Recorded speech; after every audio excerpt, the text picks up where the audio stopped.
Revenge with Karen. I knew the exact moment my career at Miller Logistics was dead on the table.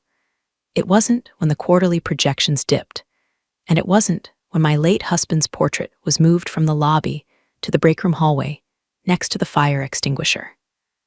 No, the death certificate was signed the second Marcy walked into the boardroom wearing Laubautins that cost more than our forklift drivers make in a month, clapping her hands like she was summoning servants at a brunch she didn't pay for. She had that specific kind of MBA energy, the kind that uses words like synergy and disruptive, because they don't know how to actually negotiate a fuel surcharge with a union rep in Detroit. I sat at the far end of the mahogany table, nursing a coffee that tasted like battery acid and resignation. I've been running the contracts division for 15 years. Know where the bodies are buried because I'm the one who drafted the liability waivers for the shovels. If you're enjoying this train wreck of corporate hubris and want to see a girl boss get absolutely dismantled by fine print, go ahead and hit subscribe and drop a like. Anyway, back to the massacre. Marcy, my lovely daughter-in-law and newly appointed chief operating officer, didn't look at me. She looked through me. She was busy projecting a slide deck that was 90% stock photos of diverse people shaking hands and 10% actual data, which happened to be wrong. She was talking about pivoting to a tech-first logistics paradigm. We haul gravel and auto parts, Marcy. We don't need an app. We need drivers who don't fail drug tests. The legacy infrastructure, Marcy said, her eyes finally landing on me like a predator spotting a wounded gazelle, is holding us back. We have too many redundancies in the back office. Too much paperweight. The room went quiet. The other department heads, men my husband, Todd, had hired, men I had bailed out of compliance nightmares more times than I could count, stared at their notepads. Cowards. They knew legacy infrastructure was code for Dana. They knew paperweight meant the woman who actually read the contracts before signing them.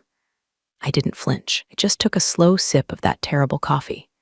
Interesting perspective, Marcy, I said, my voice level. Considering the legacy infrastructure just saved us $3 million in EPA fines last quarter, because I caught a clause in the disposal vendor's renewal agreement that would have made us liable for their negligence. But please, tell me more about the app. Marcy's smile didn't falter, but her eyes hardened. It was that terrifying, botox-frozen glare that suggests the person behind it has never heard the word no without immediately calling a manager or a lawyer. We appreciate the history, Dana, truly. But Todd is gone, and this company needs to evolve. We'll be scheduling one-on-ones to discuss future alignments. I think you and I need a special block of time. Alignment. That's corporate for get your box ready. I felt a cold knot in my stomach, not of fear, but of a deep, simmering rage. It wasn't just the disrespect, it was the erasure. I wasn't just Todd's widow. I was the one who stayed late when Todd was sick. I was the one who negotiated the merger with the private equity ghouls 3 years ago when cash flow was so tight we were paying vendors in promises. I was the one who kept the lights on, while Marcy was busy curating her Instagram feed to look like a working mom, despite having 2 nanas and a personal assistant for her dog.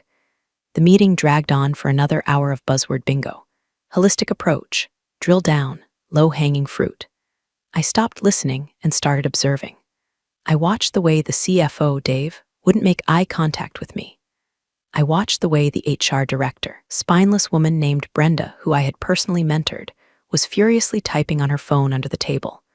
They were all in on it. This wasn't a consultation, it was a coronation, and I was the old regime waiting for the guillotine. When the meeting adjourned, Marcy made a point of stopping by my chair. She smelled like expensive vanilla and unearned confidence. She placed a hand on my shoulder, gesture that was meant to look comforting, but felt like she was checking for pulse so she could call the coroner. I know this is hard, Dana, she whispered, loud enough for the lingering executives to hear. Change is scary at your age, but we have to think about the shareholders. We have to trim the fat, trim the fat. I stood up, smoothing the skirt of my navy suit. I am 45 years old.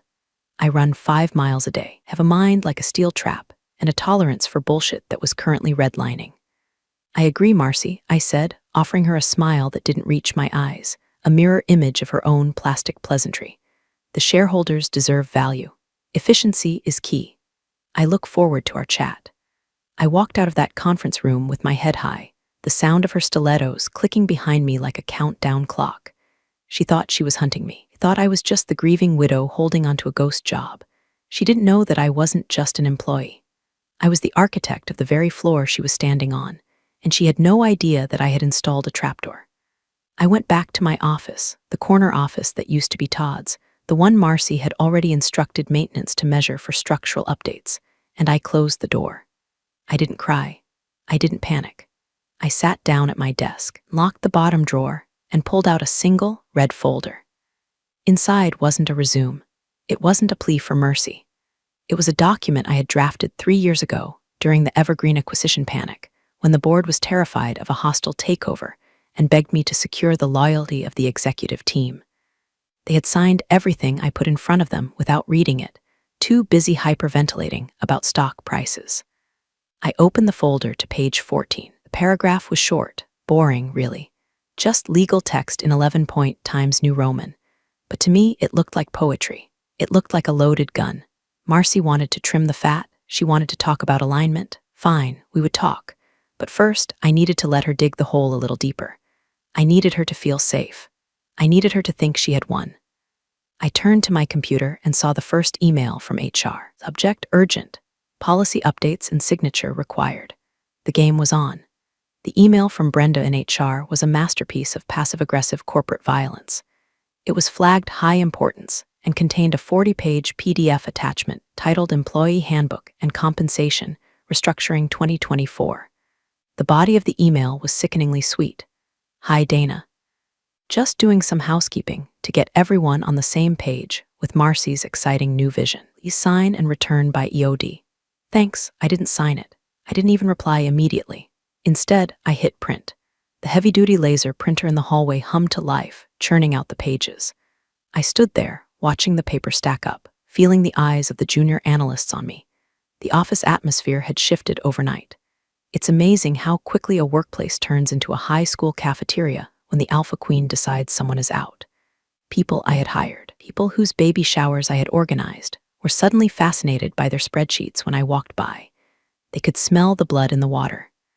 I took the warm stack of paper back to my desk, grabbed my red pen, the one I usually reserved for slashing vendor markups, and started reading.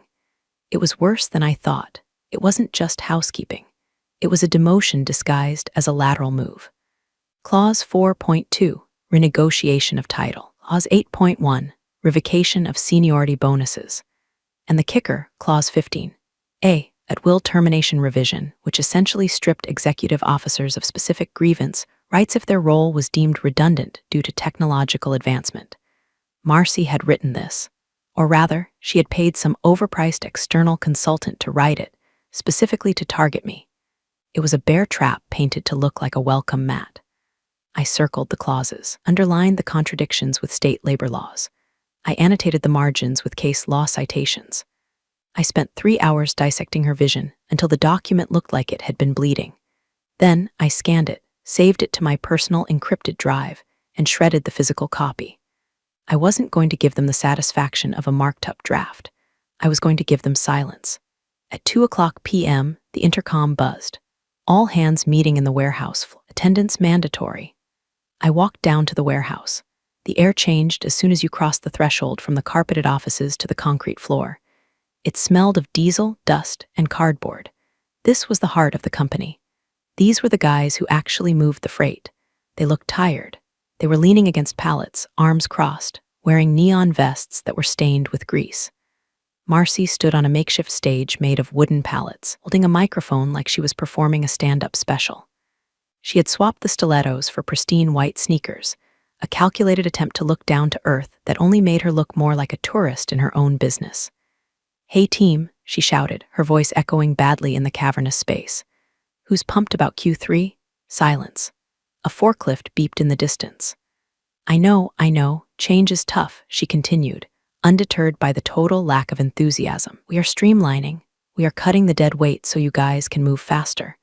We're introducing a new app that tracks your brakes to the second, ensuring maximum efficiency." A murmur of discontent rippled through the crowd. Tracking brakes to the second. That wasn't efficiency, that was prison rules. I saw Mike, the foreman who had been with us for 20 years, shake his head and spit on the floor. Mike used to come to Todd's backyard BBQs. He caught my eye. For a second, I saw pity. He knew. Then Marcy dropped the hammer. She gestured to a large screen set up behind her. Here is the new organizational chart for the Midwest region. The chart popped up. It was a colorful web of boxes and lines. At the top, in a giant gold box, was Marcy COO. Below her, a clutter of new titles like VP of Synergy and Director of First Impressions. I scanned the chart for my name, Director of Contracts and Compliance.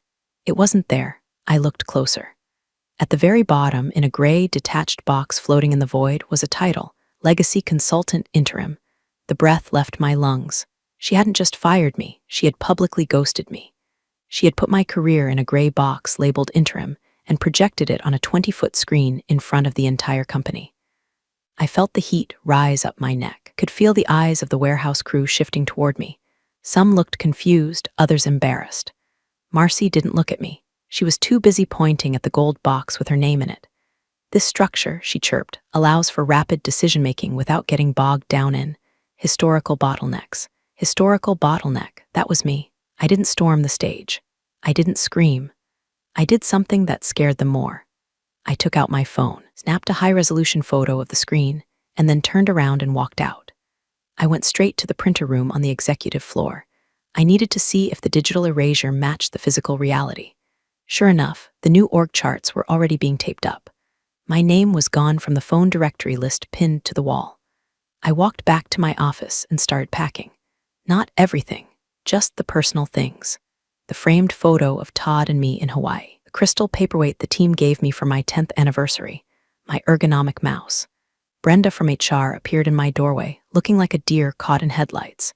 She held a clipboard against her chest like a shield. "Dana," she squeaked, Did you get my email? I didn't look up from the box I was filling." "I did, Brenda. We really need that signed today. Marcy wants to finalize the payroll transition." Placed a ceramic mug into the box with deliberate care. "I'm sure she does. But I have some concerns about the legality of Clause 15. I'll need my lawyer to review it before I sign anything." Brenda paled. "Lawyer? Dana, we're family. We don't need lawyers." I finally looked at her. "Marcy just put me in a gray box titled Interim in front of 200 people, Brenda. The family reunion is over. It's just a restructuring," she stammered. "If you don't sign, Marcy might have to take other steps." "Let her," I said, my voice ice cold. "Tell Marcy to take all the steps she wants." Brenda fled. I watched her go, a frantic little messenger running back to the Queen. They thought I was packing to leave. They thought I was conceding defeat, but I was just clearing the decks for action. I wasn't moving out. I was digging in. I sat down at my computer. It was time to retrieve the weapon. The next morning, silence was deafening. My Outlook calendar, usually a colorful Tetris block of vendor negotiations and compliance reviews, was completely blank. No meetings, no reminders, just white space. I tried to log into the logistics dashboard, the system I used to track global freight movements and spot contractual liabilities. The screen blinked. Error 403, access denied. Contact administrator. They were scrubbing me. It was the digital equivalent of changing the locks while you're still in the house. It was petty, it was amateurish, and it was exactly what I expected from Marcy. She thought that by cutting off my access to the daily operations, she would render me powerless. She thought my power came from my ability to see where the trucks were. She was wrong. My power didn't come from the live feed. It came from the foundation. I opened the folder on my local drive labeled Personal. It hadn't locked me out of my own workstation yet, probably because IT was too busy figuring out how to install Marcy's new productivity monitoring software. I navigated through a series of nested folders. Archive Legal 2021 Evergreen Defense. 3 years ago, a predatory equity firm tried to gut us. They wanted to strip the assets, sell the fleet, and lease back the warehouses. Todd was already sick then, too weak to fight. Board was in a panic, ready to sell us out for pennies just to save their own golden parachutes. I stepped in. I drafted the poison pill defense. I structured the executive contracts to make firing us so expensive that the acquisition would lose its ROI. To get the board to agree to stay and fight, I had to offer them protection. I wrote new employment agreements for all C-level executives and key specialists, included a severance and equity security clause. It was designed to protect them from the raiders. But I also wrote one for myself. I found the file. D. Miller EMP Agreement Amended 2021 Executed PDF. I opened it. It scanned onto the screen, the legal text dense and comforting. I scrolled to Section 12C, Involuntary Termination and Change of Control. The language was precise. I remembered typing it at 3:00 a.m., fueled by adrenaline and fear for my husband's legacy.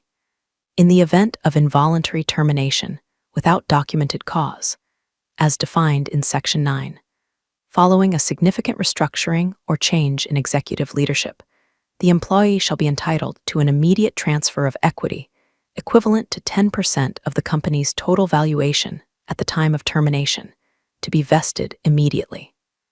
Furthermore, said employee shall retain voting rights on the board of directors for a period of no less than 24 months. At the time, the board signed it because they were terrified of being fired by the raiders. They viewed me as a fixture, as permanent as the building itself. They never imagined a world where they would be the ones firing me. Marcy certainly didn't know it existed, was too busy picking out curtains for her new office to read the dusty contracts in the legal vault. I checked the digital signature metadata. Valid, time-stamped, notarized by the corporate counsel, who was currently playing golf in Florida and ignoring Marcy's emails. I saved a copy to my phone. I saved another copy to a USB drive attached to my keychain. I emailed a copy to my personal Gmail account. Then, I did something subtle. I went to the company's internal investor portal, which, miraculously, I still had access to because it was on a separate server from the operations dashboard. I updated my profile. I didn't change any data. I just verified my contact information and linked my personal email as a secondary contact for equity notifications. It was a breadcrumb. My office door opened without a knock. It was the IT guy, kid named Kevin, who looked like he wanted to be anywhere else. He was holding a laptop. Hey Dana, Kevin mumbled, staring at his shoes. Hello, Kevin, here to take my computer, he winced. Marcy, the COO's office, said we need to cycle your hardware. Security updates. They want you to use this loaner for a while. He held out a battered Chromebook that looked like it had been dropped down a flight of stairs. I see, I said, leaning back in my chair. Does this loaner have access to the server? Basic email only. Restricted permissions. I smiled at him. It was a genuine smile this time. Poor Kevin, he was just a pawn. It's okay, Kevin, I understand. I unplugged my high-end workstation, the one with the dual monitors and the processing power to run complex logistical simulations. I handed it over. Be careful with it. There's a lot of history on that hard drive. I swapped it for the junk laptop and practically ran out of the room. I opened the Chromebook. It took 5 minutes to boot up. The screen was dim. It was an insult, a calculated humiliation designed to make me quit. But I wasn't going to quit. I needed them to fire me. I needed the involuntary termination. If I resigned, Clause 12C was void. If I quit, I got nothing but a pat on the back. I needed Marcy to pull the trigger. I sat there in the silence, staring at the gray Google logo. I was a ghost in the machine now. No access, no power, no voice. Just a woman in a corner office waiting for the axe to fall. My phone buzzed, a text from Marcy. Dana, can you come to my office? We need to have that chat. Now, this was it. The ghost was about to haunt the house. Marcy's office was a fishbowl. Literally. She had replaced the frosted privacy glass with clear floor-to-ceiling panes because she believed in radical transparency, which, in practice, meant she wanted everyone to see her being important, but she couldn't hear anyone screaming for help. I walked in with nothing but my phone and a small clutch purse. No notepad, no pen. I didn't need to take notes. I needed to make history. Marcy was sitting behind a desk that was comically large, a slab of white marble that looked like a sacrificial altar. She didn't stand up when I entered. She gestured vaguely at a low-slung, comfortable modernist chair opposite her. Dana, she said, her voice dripping with that patronizing softness people use on toddlers and the elderly. Thanks for coming up. Close the door, would you? I closed the glass door. It didn't block out the sound of the office, just muffled it. I could see the heads of the accounting department turning toward us. We were on display. How are you holding up? She asked, tilting her head. I know the org chart changes were abrupt. I'm fine, Marcy, I said, sitting down and crossing my legs. I'm just curious about the operational logic. Removing the contracts director in the middle of a vendor renegotiation cycle seems risky. She sighed, a long, theatrical exhalation. See, that's just it. You're thinking about the weeds. I'm thinking about the ecosystem. We're moving to an automated contract management SaaS, AI-driven compliance. We just don't need the manual oversight anymore. AI-driven compliance, I repeated. So, a chatbot is going to negotiate liability caps with the Teamsters. Marcy's smile tightened. We're restructuring, Dana. The board supports this. We need to be leaner, and frankly, she leaned forward, lowering her voice to a conspiratorial whisper. I think you're burned out. I think you've been carrying Todd's ghost for too long. It's time for you to go rest. Enjoy the life insurance. Go to Tuscany. Condescension was so thick I could taste it. She was firing me and trying to frame it as a spiritual retreat. So this is a termination, I stated flatly. We prefer transition, she corrected. But my employment is ending, involuntarily. Well, yes, but we've prepared a generous severance package. 2 weeks of pay for every year of service. It's very standard. I kept my face completely neutral. Inside, my heart was hammering against my ribs, not from fear, from the adrenaline of the trap snapping shut. I needed her to say the words. Marcy, I said softly, forcing a look of vulnerability. I just need to know one thing. Is this because of performance? Did I do something wrong? Is there cause for this? Marcy laughed. It was a light, dismissive sound. Oh God, no, Dana, you're a workhorse. Everyone knows that. This isn't about cause. It's purely structural. We just want to go in a different direction. Want to keep it classy. No black marks on your record. Just a clean break. So the official documentation will state termination without cause, I pressed. Absolutely, she said, nodding vigorously. I've already instructed HR restructuring due to redundancy. No cause cited. You can collect unemployment, keep your dignity, the whole 9 yards. I appreciate that, I said. Could you put that in the separation letter? Just so I have peace of mind. It's already in there, she said, sliding a folder across the marble slab. I have it right here. Just sign the acknowledgement and we can process your check today. I opened the folder. There it was, notice of separation. Paragraph 1, employment is terminated effective immediately due to corporate restructuring. Paragraph 2, this termination is not for cause. I looked at the paper. It was the key to the kingdom. I won't sign the waiver of claims just yet, I said. Looking up, I need to take this home and review it, but I acknowledge receipt of the notice. Marcy rolled her eyes just a fraction. Dana, it's standard boilerplate. If you don't sign the waiver, we can't release the severance check.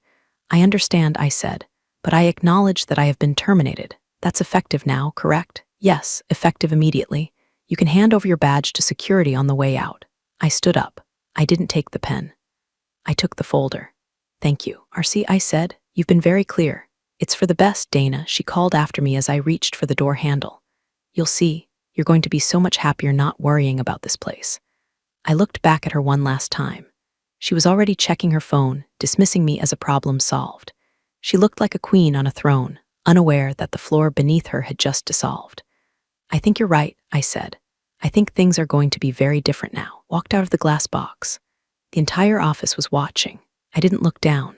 I walked straight to the elevator, pressed the button, and descended to the lobby. I handed my badge to the security guard, old Mr. Henderson. He looked sad. I'm sorry, Mrs. Miller, he said. It ain't right. Don't worry, Mr. Henderson, I said, patting his hand. Keep watching the news. It's about to get interesting. I walked out into the parking lot, sat in my car, and pulled out my phone. I didn't cry. I didn't scream. I opened my email app. It was time to drop the bomb. I sat in my Volvo in the far corner of the parking lot. The engine was off. The silence was absolute, a stark contrast to the noise in my head. I placed the notice of separation on the passenger seat next to my purse. I took a picture of the document, specifically the paragraph stating termination not for cause and Marcy's sprawling, arrogant signature at the bottom. Then opened my email client. I had already drafted the message 3 days ago. It was sitting in my drafts folder, waiting for this specific moment. To Corporate Secretary, Board of Directors all, General Counsel, CC, Marcy Miller, COO, Subject. Notice of Severance Clause Activation Equity Terms Section 12, C. Dana Miller. I attached the PDF of my 2021 employment agreement. I attached the photo of today's separation notice. I typed the final body of the email. Dear Board members and Council, as of 2:30 p.m. today, I have been involuntarily terminated from my position as Director of Contracts and Compliance without cause, as documented in the attached notice of separation, signed by COO Marcy Miller. Pursuant to Section 12, C of my employment agreement. Attached. Executed August 14, 2021. This termination immediately triggers the vesting and equity transfer clause. Please consider this formal notice that I am exercising my right to the immediate transfer of a 10% equity stake in Miller Logistics, based on the most recent valuation. Furthermore, per the agreement, I am immediately assuming my position as a voting shareholder on the board of directors. Please have the updated capitalization table and share certificates prepared within 48 hours as stipulated by the contract. Regards, Dana Miller, shareholder. My thumb hovered over the send button. For a second, I thought about Todd. I thought about how much he loved this company. He built it with sweat and handshakes. He would have hated seeing his family fight like this, but he also hated incompetence. He hated arrogance. He would have hated seeing his wife treated like trash by a woman who treated his legacy like a piggy bank. Sorry, Todd, I whispered. But she started it. I pressed send. The little whoosh sound of the email departing was the most satisfying sound I had ever heard. I started the car. I didn't look back at the gray concrete building. I didn't look up to the third floor where Marcy was undoubtedly popping a bottle of champagne or ordering new furniture. Drove to a small bakery about 5 miles away, a place I used to go when the stress of the job got too high. I ordered a chai latte and a lemon tart. I sat by the window and waited. It took exactly 14 minutes. My phone rang. It wasn't Marcy. It was George, the chairman of the board. George was 70 years old, a man who feared lawsuits more than death. Dana, his voice was shaky. Is this real? Hello, George, I said, taking a bite of my tart. It was delicious. Is what real? The email, the contract? We just got it. The lawyers are looking at it now. It's very real, George. You signed it yourself. Remember the Evergreen acquisition? We needed to secure the leadership team. You were very adamant that everyone be protected. I remember protecting the C-suite. I didn't realize. I didn't know you wrote one for yourself. I was the interim strategy lead at the time, George. It was C-suite, and I wrote the contracts. I wasn't going to leave myself out in the cold. I could hear papers shuffling on his end. I could hear shouting in the background. Does Marcy know? He whispered. She was CC'd. But knowing Marcy, she probably hasn't checked her email since she fired me. She's likely celebrating trimming the fat. Dana, 10%, that's a controlling block when combined with the family trust. That gives you significant leverage. Gives me a seat at the table, George. A permanent one. What do you want? He asked. Do you want a settlement? We can discuss a cash buyout. I don't want cash, George. I want to fix the company. Marcy is driving it off a cliff, and now, as a major shareholder, I have a fiduciary duty to stop her. There was a long silence. Marcy isn't going to like this. No, I said, sipping my chai. She isn't. But she should have read the paperwork. I hung up. I checked my email again. A notification from LinkedIn popped up. Marcy had posted an update. Excited to announce a bold new restructuring at Miller Logistics. Sometimes you have to say goodbye to the past to embrace the future. #leadership, #growth, #girl boss. I almost laughed. It was too perfect. I opened my own profile. I didn't post a status. I just updated my headline. From Director of Contracts and Compliance at Miller Logistics to voting shareholder and board member at Miller Logistics, I put the phone down. The sugar from the lemon tart was kicking in. I felt awake. I felt alive. I felt dangerous. The war was over. The occupation had begun. I didn't go home immediately. I went to the dry cleaners. I picked up my good Navy suit, the one I wore to closings, one that made me look like a jagged rock in a stream of soft water. I was going to need it tomorrow. By the time I got home, my phone was melting down. 17 missed calls, 3 from Brenda in HR panic, 5 from George bargaining, and 9 from Marcy. I didn't answer Marcy. I let her scream into the void. Instead, I poured a glass of Pinot Noir and sat on my patio. The Illinois evening was cool. I listened to the voicemails. Dana, what is this email? Legal is saying, look, call me back. This is ridiculous. Marcy, 3:45 p.m. Tone, annoyed confusion. Dana, you can't just claim equity. That wasn't the deal. We need to talk. Marcy, 4:15 p.m. Tone, rising anger. Pick up the phone. The general counsel says the clause is valid. How is that possible? You tricked us. Marcy, 5:30 p.m. Tone, pure, unfiltered panic. I smiled at the sunset. I didn't trick you, honey. You just didn't do your homework. At 7:00 p.m., my doorbell rang. I checked the camera. It was a courier, not a process server, a specialized corporate courier. I opened the door. He handed me a thick envelope, delivery for Miss Miller, from Miller Logistics Legal Department. I signed for it. Inside was a formal letter from the general counsel, a man named Robert who I had known for years. He was a good lawyer, which meant he knew when he was beaten. Dear Miss Miller, we are in receipt of your notice regarding the activation of Section 12C. Preliminary review confirms the validity of the executed agreement dated August 2021. The board acknowledges your change in status. A capitalization adjustment is being processed. An emergency board meeting has been scheduled for 9:00 a.m. tomorrow via Zoom to discuss the implications of this transfer. Please find attached the dial-in credentials. Sincerely, Robert Vance, General Counsel. They had folded. They had to. The contract was airtight. If they fought it in court, discovery would reveal that they hadn't read their own executive agreements. It would be negligence. The shareholders would sue them into oblivion. Accepting my claim was the only way to keep the dirty laundry indoors. I finished my wine. I had gone from terminated employee to major owner in less than 6 hours. Opened my laptop to check the company news. The grapevine moves faster than fiber optics. On the anonymous employee forum, which I wasn't supposed to know about, but absolutely monitored, the thread was exploding. User Warehouse Guy 88, did anyone see Dana leave? Security says she was smiling. User Ectant Prob, something is going down. Marcy has been screaming at legal for 2 hours. I heard glass break in her office. User Logie Bear, my boss just told me to freeze all org chart updates. Said the restructuring is on hold. What is happening? I typed a single reply under a throwaway account I kept for emergencies. User just watching, check the shareholder registry tomorrow. I closed the laptop. Marcy had spent 6 months trying to push me out because she thought I was old, irrelevant, and powerless. She thought power came from the title on your door. She didn't understand that in our world, power comes from the ink on the page. She had handed me the gun, aimed it at her own foot, and pulled the trigger. I went to bed early. I slept like a baby. I had a board meeting in the morning, and I wanted to look fresh. The Zoom waiting room is a modern purgatory. You stare at your own reflection, fixing your hair, adjusting your lighting, waiting to be admitted by a host who holds your digital fate in their hands. 8:59 a.m., I sat at my dining room table. I was wearing the navy suit. My hair was pulled back in a severe, elegant bun.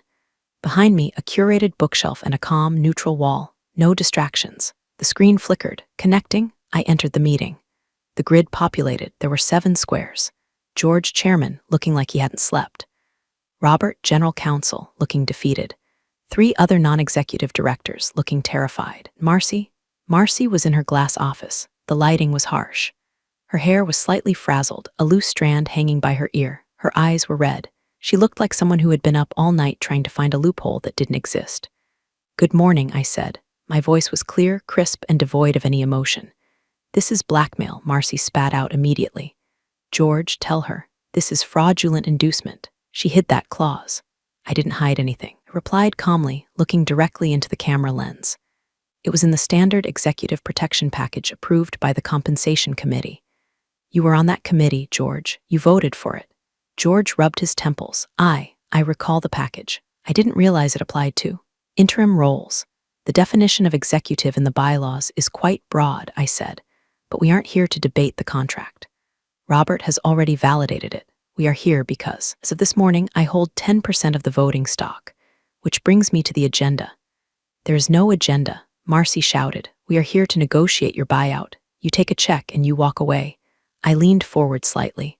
I'm afraid that's not how this works, Marcy. I'm not an employee you can dismiss with severance anymore. I'm a partner, and partners have rights.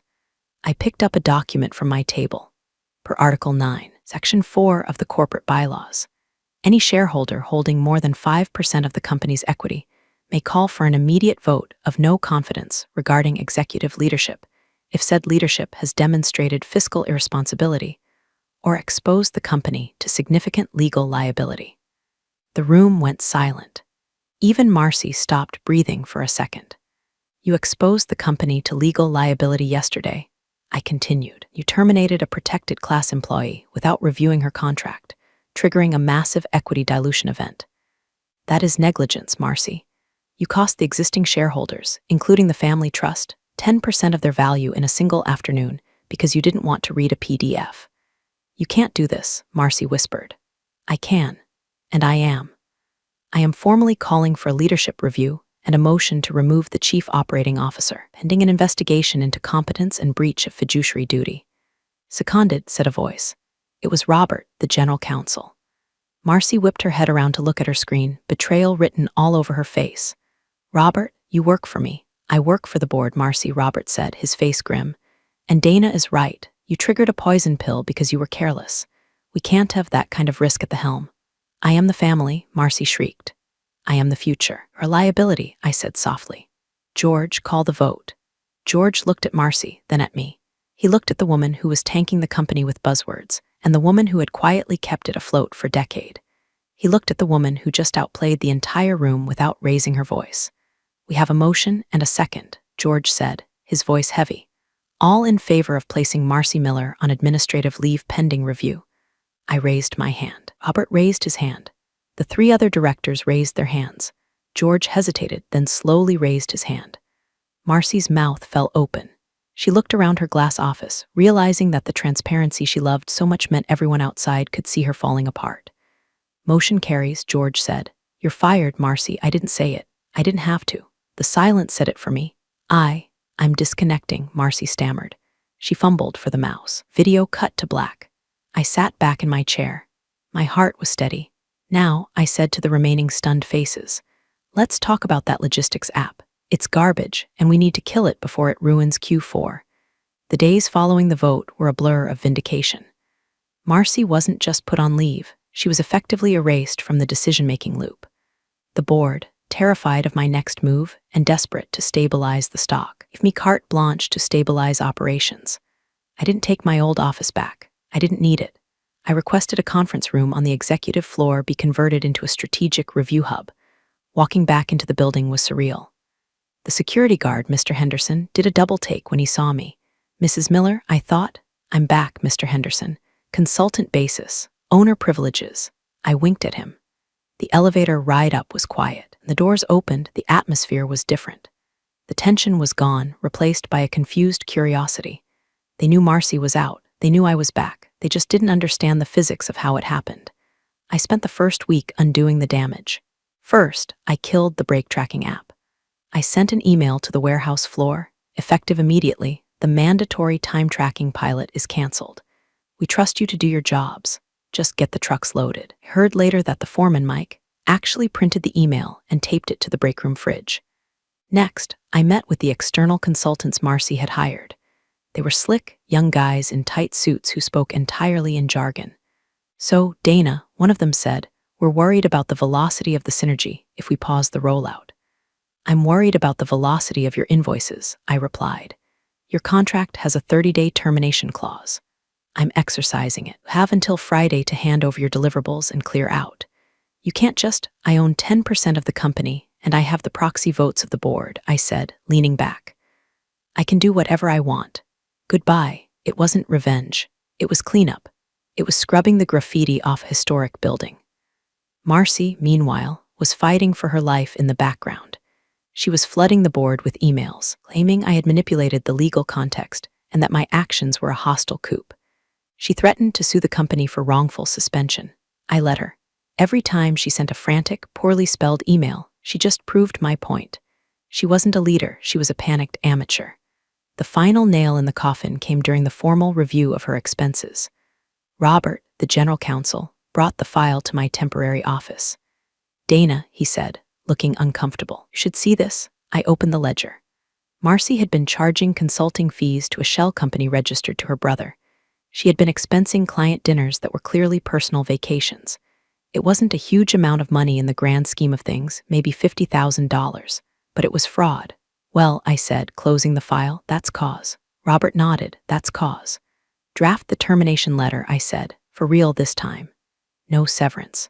No equity. Just a lawsuit if she doesn't go quietly. She's family, Dana, Robert said softly. Are you sure? I looked out the window at the truck yard. I saw the fleet moving. I saw the business Todd built. She stopped being family when she tried to erase us, Robert. She's just a bad investment now. Cut the cord.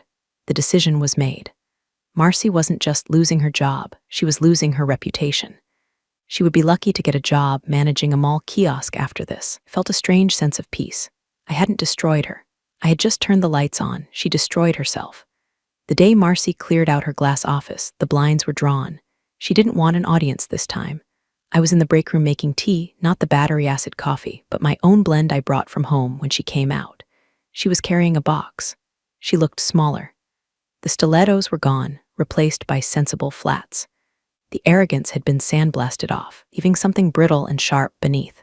She saw me. She stopped. For a moment, I thought she was going to scream. I thought she was going to throw the box at me. But she didn't. She just stared, her eyes full of hate and confusion. "You planned this," she hissed. "You had that contract ready for years. You were just waiting for me to slip up." I took a sip of my tea. It was warm, soothing. "I didn't plan for you, Marcy," I said gently. "I planned for anyone who tried to hurt this company. You just happened to be the one who walked into the trap. You stole my company. It was never your company," I corrected her. "You were just borrowing the keys, and you drove it like a stolen car. Todd would be ashamed of you," she said, her voice shaking. "Doing this to family." That was the one thing she shouldn't have said. I set my mug down. I walked over to her until I was standing right in her personal space. I smelled the fear on her. "Todd," I said, my voice low and dangerous, "would have fired you 6 months ago for the way you talked to the drivers. Todd respected the work. You respected the title. Don't you ever speak for him again." She flinched. She clutched her box tighter. "Good luck, Marcy," I said, stepping back. "I hear there's an opening for a receptionist at the gym. Might be a better fit." She turned and walked away, her flats making no sound on the carpet. She took the elevator down and she was gone. The office felt lighter. The air felt cleaner. George found me later that afternoon, so he said, leaning against my doorframe. "Marcy is gone. We need a new COO, the board." "Well, we were wondering." "No," I said, smiling. "I don't want the job, George. I don't want to run the day-to-day. I've done my time in the trenches." "Then what do you want?" "I want to stay on the board," I said. "I want to chair the ethics committee. I want to approve the next COO. Someone who knows the difference between a pallet and a skid." "Done," George said. "You kept your equity? Every share? Good. We need you, Dana." "I know," I said. That evening, I went to the cemetery. I sat by Todd's grave. It was a beautiful evening, the sky turning purple and gold. "Well," I said to the stone, "I fixed it. The app is gone. The drivers are happy. And I own 10% of the whole damn thing." I poured a little bit of the Pinot Noir onto the grass. "You were right," I whispered. "Always read the fine print." I drove home with the windows down. I wasn't the grieving widow anymore. I wasn't the interim contracts lady. I was Dana Miller, shareholder, and nobody was ever going to put me in a gray box again.